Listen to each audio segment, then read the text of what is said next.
So even though it's Christmas is coming, this is Advent time, this is not a Christmas sermon per se. What we're doing last week and this week is looking at some incidences from the book of Daniel. And the reason for that is that we have been going through the book of Revelation and seeing how the church, followers of Jesus, are this kind of small community in the midst of a bigger world that is often antagonistic to truth or to God, these different kinds of empires that we live in. And so Revelation paints this picture of almost constant conflict, and the empire is the enemy and it's bad, and almost like, what do we do about that? Are we supposed to go to war against it? But I said at the beginning of that series in Revelation that Revelation is kind of giving us a behind-the-scenes picture of that conflict, but what Revelation is not doing for us, it's not its purpose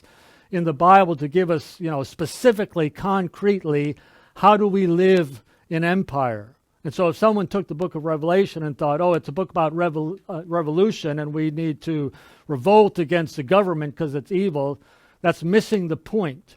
And so what we're doing last week and this week is looking at Daniel, because Daniel gives us a concrete picture of a real flesh and blood human being who lived in the middle of empire and in fact served an empire that is mentioned in the book of Revelation, and we can learn something about how to live in the culture around us. So that's kind of what we're doing in this week and last week. Dare to be a Daniel.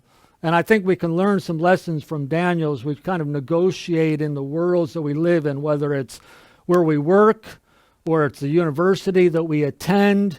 It could be our family. Maybe you've got this extended family and maybe they're not followers of Jesus and you're wondering how to live in the midst of that. We're just trying to use Daniel to think that through. So this is an image that John used last week, and then this is another image from I've stolen a lot of things from John's sermon, by the way, so thank you, John. But especially, I want to think about these. Let me move this a little bit. These lines here, standing firm and loving well in a culture of compromise. And the culture doesn't even need to be a culture of compromise, but it will be a culture that itself is not in allegiance to Jesus Christ. And so we're always going to be somewhat at odds with that. So how do we stand firm and also love well in this kind of culture? And what we see in Daniel, with Daniel and his friends, is that they found a way to do both of these things, to stand firm and to love well. And so these are the two things I want to talk about from Daniel and just see some examples of Daniel doing this in practice. So Daniel and his friends, if you remember the story, Daniel and his three Jewish friends who were kind of among the elite from Israel, from Judea, and it's been taken over by Babylonian Empire, and they've chosen some of the choice young men to go back to Babylon and to be retrained, to serve the Babylonian Empire. And so Daniel and his friends were among that group of sort of young elite men, and they were given this particular education to serve what seemed to be the enemy. And they were even given new names, and John talked about that last week. But we see some of the ways in which Daniel and his friends sought to live, and operate in this world that was at odds with their own God. And one of the interesting, simple, but important things that was true of them, and it's said very specifically about Daniel, is that they operated with integrity and diligence. It's an interesting story, and I hope you've read Daniel at some time. If you haven't, there's another assignment for this week. But in Daniel chapter 6, it's actually a new empire. Daniel served so long that he outlived the Babylonian Empire, and the Medo-Persian Empire took over. But Daniel was so outstanding that in this new empire, he was still given a very high position. In fact, he was given such an exalted position that many of the other elite people were jealous of Daniel, and they wanted to do something to get rid of him. But they didn't quite know how to do it because they observed that they had nothing against him. There was no corruption at all. I mean, we all know that's rare in the world, in government. No corruption. And he was diligent in his work. He worked hard. In terms of his work ethic, they could find nothing against him. And we'll see in a moment when we come back to another point that the only way they could find a mark against him is from his religious belief, his belief in Yahweh, the God of Israel, and his prayer to him. But in terms of his service to the empire, they could find literally nothing against him. He operated with integrity and diligence. He did his best. Interesting. I mean, he's serving this empire, but he did his best in the job that he was given. What's especially interesting is how Daniel and his friends also, they always spoke respectfully. Always. In every incident where they are talking to their leaders, they speak humbly and respectfully. You never have any kind of word. Well, I should take that back. There's one time with Nebuchadnezzar's son who was very proud and had kind of marginalized Daniel. He needed Daniel to interpret writing on the wall, and Daniel did give him a little bit of a sermon. I mean, it was kind of a respectful sermon, but he did kind of look him in the eye and basically say, "You've got a problem with pride, by the way." But they spoke with respect to these leaders. I mean, time after time, even when they were going to disagree with the leaders. So like with the three friends, they refused to bow down to this huge statue that Nebuchadnezzar built. And so their punishment was to be thrown into this fire. Again, it's a great Sunday school story. It's a great story, and you need to read it because I'm not giving details this morning. But they were brought to the king, and the king said, "You got one more chance, you guys. If you don't bow down to this statue, you're going to be thrown into the fire." And they're very respectful, but they say, "But we're not going to do that. Whether God delivers us or not, just know, O king, we can't bow down. We can't do that." But they spoke respectfully, but also they always spoke the truth.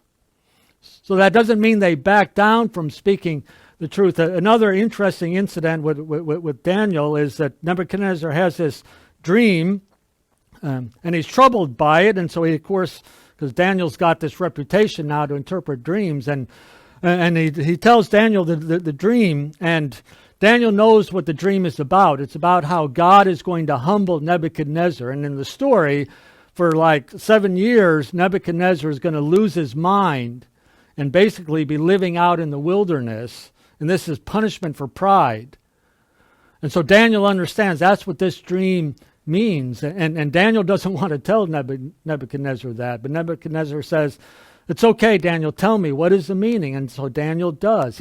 They always tell the truth respectfully, but they never back down from the truth. They never back down from the truth.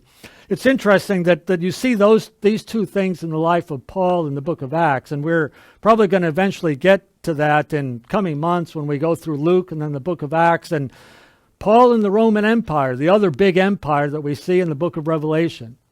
When Paul spoke to the Roman leaders, always respectfully, but always telling the truth. Always respectfully, always telling the truth.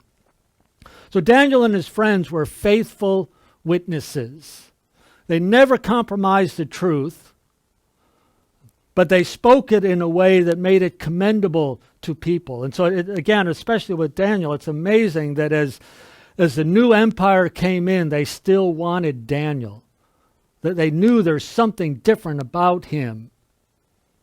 And man, the world is looking for an alternative. I mean, at this time when, people have little respect for their own governments, people are looking for something different. Why can't we have someone else besides him, or someone else besides him, or someone else besides her? Why can't there be an alternative? Why can't there be some different system? And people are looking for that.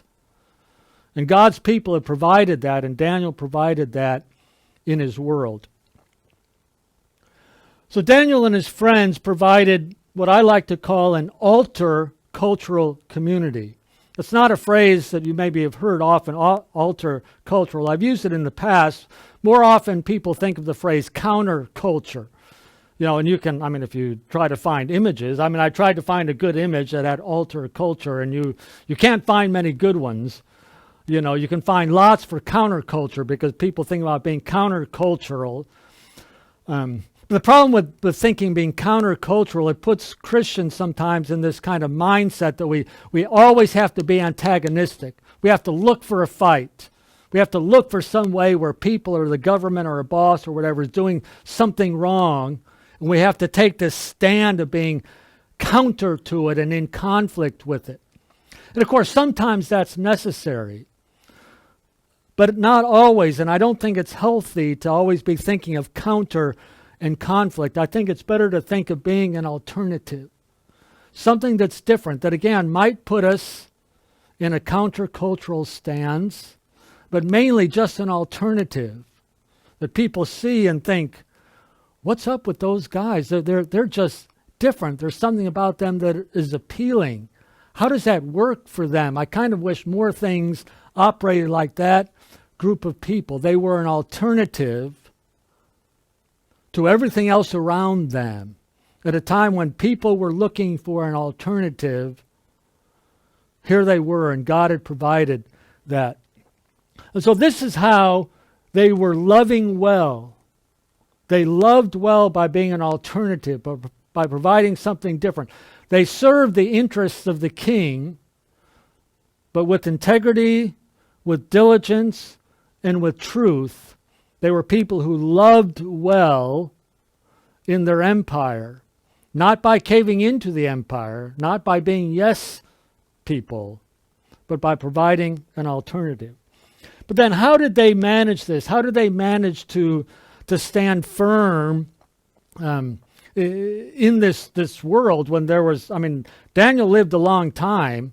He was probably a young man at the beginning of this captivity, and he lived many years, and so he was serving probably into when he was 80 and 90 years old. How did he manage to remain faithful to the end? And there's stories of faithfulness all the way to the end of his life in empire. In fact, as far as we know, he never made it home. Probably never. As a young man, he's taken away from home and never got back there.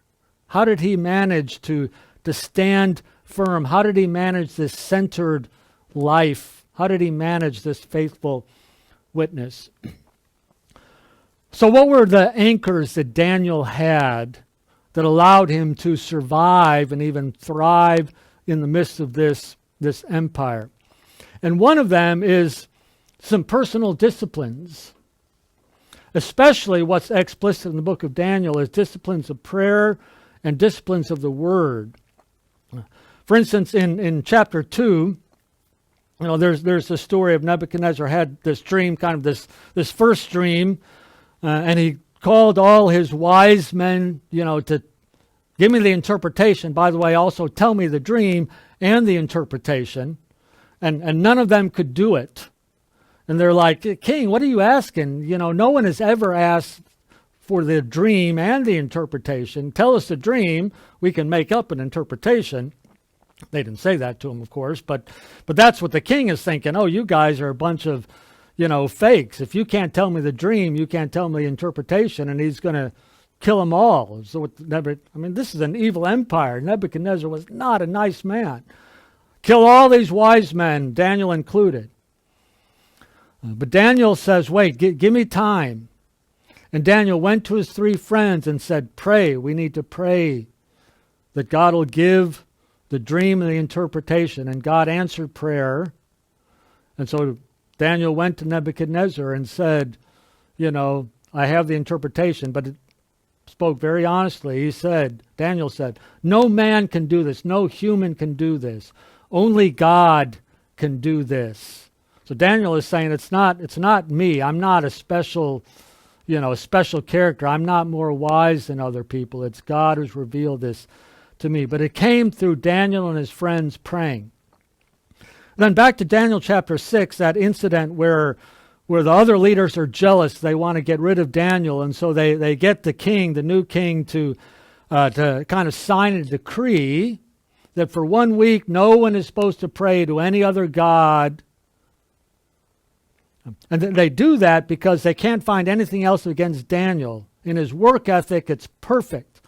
But they know his religious life, and they know that Daniel prays 3 times a day. It's a discipline for Daniel. 3 times a day, Daniel prays. And they know that because he prays on his roof where people can see him. It's a discipline, and he prays, and that's how they're going to try to get Daniel. Of course, God is going to deliver Daniel. But for now, simply we see that this is a discipline that Daniel has, something he does regularly 3 times a day. Then there's also some disciplines of the Word, and this is interesting at that day and time when, not many people were literate. Obviously, Daniel knew how to read. I mean, he had this education, so he knew how to read, but people didn't necessarily have large personal libraries of their own. At my house, of course, like some of you have lots of books on your shelves, and you might even collect books. That didn't happen so much in ancient times. People didn't have shelves of books and scrolls. But Daniel, as he's looking at what's going on around him, he turns to written prophecies of Jeremiah, which is very interesting because those were nearly contemporary. They couldn't have been written that much before Daniel's time. And yet somehow or another, Daniel was interested enough to get these collected writings from his homeland. I mean, that's where Jeremiah operated. Somehow or another, Daniel got, the text of some of these prophecies, and he's reading through them, trying to figure out what's going on in the world and where we are in the world and how to be oriented to this world. So he had some disciplines of word. These are really just simple, central disciplines of the Christian life. And for hundreds of years, Christians have said at least these, prayer and the Word, as discipline, something that you do regularly. You have a plan for praying regularly or a plan for reading the Bible systematically. This is one of the reasons why we try to encourage you to read whatever passage we're preaching through. So my hope was that during the sermon series on Revelation, that you read through Revelation at least once. We're starting the Gospel of Luke, so once again, read Luke 1 and 2 in the next week. You really try to read it a couple times. Okay? And then have a plan for reading through the Gospel of Luke in the coming months. Regular, daily if possible, if not daily, at least a couple times a week, where you're going to sit down and you're going to spend a chunk of time in the Word, not a 1 minute, read 1 verse a day. Okay, you need to be oriented to the Word. You need to be disciplined in your mind to the Word. And again, I don't know how to emphasize that thousands of Christians over many centuries have found this just basic. I honestly don't know of any Christian leader that didn't make these part of their disciplines. I simply don't know of anyone like that. Then another discipline that they had was the discipline of community.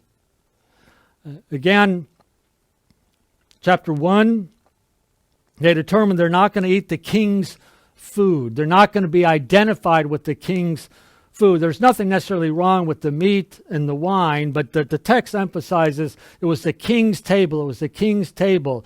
The food came from the king, and this was, I think, the king's attempt to make people dependent on him.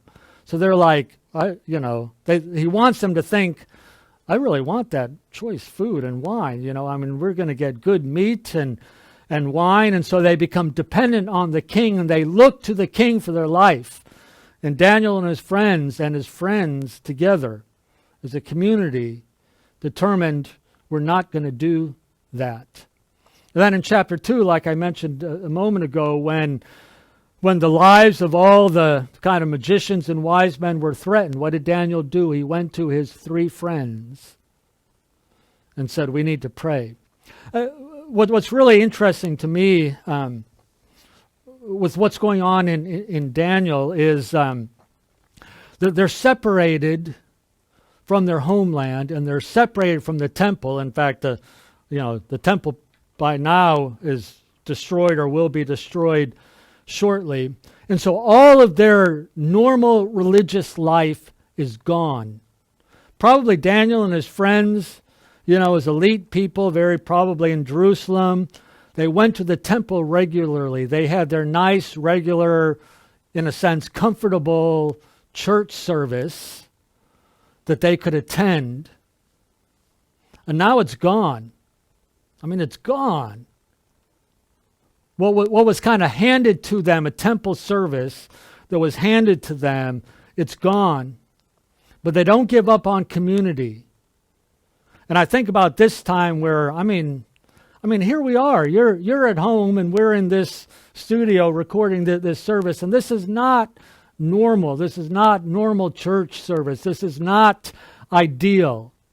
None of us, well, maybe you're happy to be at home for a service. I get that too, but I would not have chosen this as a kind of church service. I would never choose this as a kind of church service. It's good and I'm grateful we can do it. But it's not what I want. It's not comfortable. I actually would like to see your faces. So we're in this time when we can't rely on what has been comfortable when it comes to church, where someone is just going to kind of provide it for you, and you can come and you can have coffee and you can have treats and you can talk to your friends, and someone will have prepared music and there will be a sermon and you can kind of sit and just receive it. We're not in that time anymore. And this is a critical time for all of us to ask ourselves, how important is our community? Can we find a community? Will I have to step out of my comfort zone in order to grab a community, to reach out and to take it and to demand isn't quite the word I'm looking for, but to want it so badly that you're going to do something that's not natural to you because you know you need to meet with God's people. Or some of you are you're good at this, you're naturally good at this, or your personality is just you easily collect people. Others of us are not like that. And I think about, my journey in life many years ago when I kind of moved away from home and pursuing education, going to seminary, and twice I moved to a city where I didn't know anyone. Literally not a soul.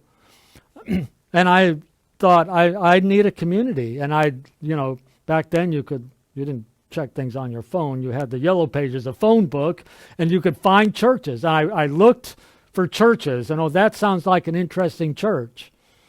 And I went. I showed up as a stranger. Of course, a lot of you had to do this at Communitas. You were a complete stranger, and you showed up. And believe me, I know how difficult that is. But me as an introvert, that's what I had to do, to show up in a group of strangers, whether meeting at a church or meeting at a house. And one church I went to on Sunday morning, it was a church that besides Sunday morning, they really emphasized small groups. And so I met the pastor after the service, and he was one of these going to get you in a small group right away. And so that Sunday morning, he's like, okay, we need you in a group. What do you know anyone here? And he got me in a group for that Sunday evening, and I was like, oh crap, I didn't want to be part of a small group. I wanted about 3 months of just Sunday morning and go really slowly. That's what I wanted. I wanted to stay in my nice comfort zone. But it was great. I was forced into a small group. And it was life-changing. It was part of what anchored me at that time in my life. And so Daniel and his friends had this community. And once again, we're at a critical time when we have to think about community and think differently about community. Because Communitas cannot provide for you right now, a simple, safe community. We all have to figure out something different. And will you? Will you do it? Will you do it? And finally, Daniel had an orientation. And this is kind of the key word I want to focus on as we finish up, and we are kind of, coming to the end here. In chapter 6, again, when Daniel's enemies wanted to get rid of Daniel, and they knew they would have to find it in his religious life, in his spiritual practice. And they knew that he prayed 3 times a day. And what the text tells us is that those 3 times when Daniel prayed, he faced Jerusalem. In prayer, he turned his face, his whole body, toward Jerusalem. Now, God didn't need that. God didn't need Daniel to face Jerusalem. God doesn't need a particular posture. In the Bible, people pray kneeling, standing, lying down. There's no one posture of prayer that God requires or that gets your prayers answered more easily. And there's no place that you have to face that God wants you to face in order for him to answer your prayer. God didn't need Daniel to face Jerusalem, but Daniel did. Daniel needed that discipline of remembering where he came from, or where his identity was. So 3 times a day, Daniel had to remind himself, oh yeah, I'm not from here. I'm from a different world, and my homeland is somewhere else. And so he oriented himself differently. Now, of course, some of you know about this because you're here in Latvia from other places, and probably a lot of you have different things that you try to do to orient yourself to where you come from. You might have pictures of your family. I hope you do. I kind of want to ask you guys if you have family pictures there. Some of you might have a flag from your homeland. Some of you, I know, used to have a flag from another homeland, but we changed that mind there. I'm thinking about Tom's here. But honestly, you know what I'm talking about. You have some things from home, that you brought with you to remind yourself where you come from, so you can orient yourself to another place. Okay? I think about our dog Guinness, and I take him for a walk, and I know lots of people like to make fun of me for my dog because I do like my dog. But when I take him for a walk, of course, he's out there for lots of purposes. I'm taking him out mainly I want him to use the toilet. Okay, he's out there because that's his social media is all the smells that are out there. So he's running around finding new smells, and is there a new dog that's been walking down here and so forth. And so he's off looking at smells. And sometimes he can be distracted. Sometimes there's cats on the street. And one time he was like, he's an old dog now, but he was like a young wolf chasing a cat. But always when we're on a walk, even when he's kind of looking away, suddenly he'll stop and turn around and look back and see where I am. He's orienting himself, just reminding himself, oh yeah, I've got to make sure my master is there because I got to stay connected with him. I don't want to be out of sight of him. And like I said, he's easily distracted. He's a good dog, not a perfect dog. I wish he was, I wish he'd actually stay closer than he does. But I appreciate that he orients himself to me, okay, because, we're his life. We provide food and home and everything that he has. We're his life, and he can't be overly distracted by everything else. He's got to make sure he remains oriented to where his life comes from. So thinking about 2020 orientation, and this image, I think, comes from some university, and this is, most American universities at the beginning of the academic year, they have an orientation day or orientation week. So this is probably from some university, and they had their orientation week, this year, and they're calling it 2020 orientation. But I want to think of this 2020 as 2020, because this has been an interesting year, and in my years of preaching, there's never been a year in which so many sermons have referenced what's going on around us, where we've talked about the year 2020 in the different sermons. And so 2020 has been kind of front and center in our life and everything that's been going on, and a lot of our sermons have been oriented to that. But it's also been a year in which we have needed to pay attention to our orientation. To what it is that we're looking at and thinking about and what's important to us, because a lot of what we used to do, we can't do anymore. The ways in which we would meet with people, we can't do that anymore. The way in which we might shop, we can't necessarily do that anymore. Even how we walk down the street might not be the same. Thankfully, we can walk down the street without masks, but we might be wearing masks walking down the street. And so, life has become very disorienting. A lot of the norms are different. And it's going to be even more so at Christmas time. I mean, we would normally have a lot more people, maybe some Christmas parties. And there's not going to be any big Christmas parties going on. Maybe a lot of small ones, but not big ones, because it's different. 2020 is a different year, and it's demanded, a different kind of orientation. And also thinking about 2020, of course, we sometimes talk about 2020 vision. Vision that is perfect. If you have 2020 vision, you can see well. Obviously, I don't have 2020 vision, or I wouldn't be wearing glasses. The 2020 vision is when you can see correctly. You see clearly, both close up and distance. Your eyes work and you see what is there. So this question of orientation is very important, precisely because we are living in disoriented times. We are living in times of disinformation. And this is one of the struggles of the last few years of how do we even know what's going on? What is true? We talk about fake news, and we don't, I've said before, I literally do not know where to turn for true news that I can read and think, okay, that really happened. I don't trust pretty much anything. And people, if all their information comes from here or here, if that's disinformation, they cannot live correctly in the world if all their information is wrong. We're also living in a time of disintegration, where things are falling apart and extremes become more extreme. And it's hard to find middle ground. It's hard to find, have a normal conversation. And I know lots of people where friendships have been disrupted. Even families have disintegrated because of different beliefs that people have, and they can't find a way to come together. I mean, people who are Christians on both sides, and they can't find a way to meet together and to talk.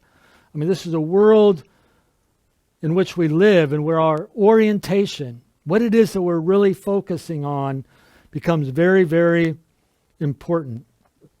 And this is why Advent and Christmas time is so important, because it can be a way of forcing us to have a different orientation, to stop a little bit, at least every Sunday, to remind ourselves, well, yeah, Christmas is coming. Something is coming.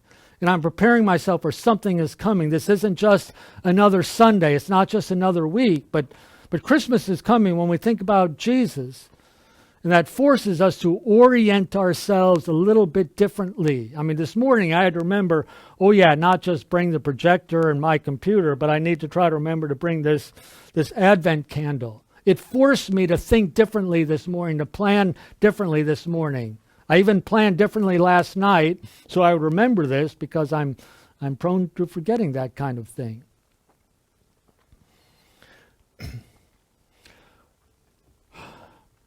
The philosopher that you probably read some other quotes by him said this: "Tell me to what you pay attention, and I will tell you who you are."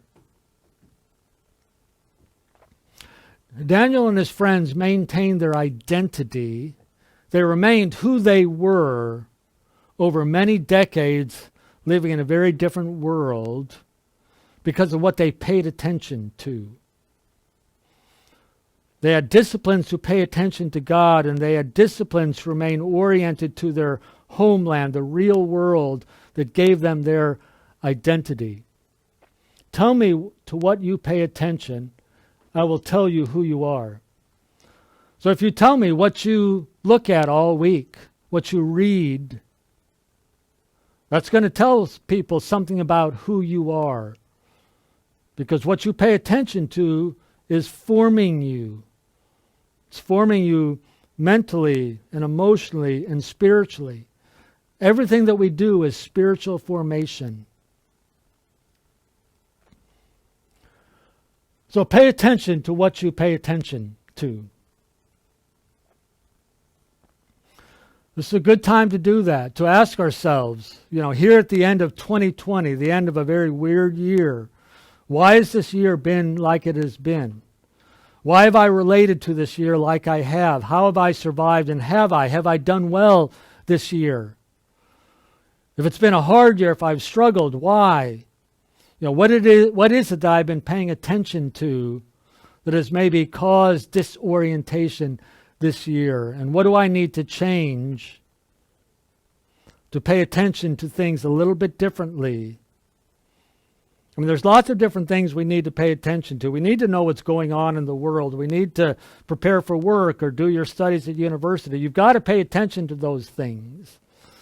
But what else are we paying attention to? What is the other side in a world of disinformation? What is solid? What can we know for sure? What is the unchanging truth that we need to hold on to and be tied to, so that as things change around us, we're not moved by everything else? This is a good time to think about that and to choose some new patterns and to prepare ourselves for the coming of Jesus, so that in the new year, we are the people of Jesus in this society. 2021 needs the followers of Jesus to stand firm and to love well. To stand firm and to love well. Let's be those people who stand firm and love well. Father, thank you for your word. Thank you for the faithfulness of people like Daniel. Thank you for that example. Thank you now that we're at this time of year where we can stop a little bit and think a little bit differently, to change our patterns in the midst of changing patterns, once again to change our patterns as we prepare for Christmas. So prepare our hearts for the coming of Jesus. May Jesus find our hearts and our minds prepared for him, our eyes looking for his coming. Make us those people, I pray, who will stand firm and love well. Amen. Have a blessed week.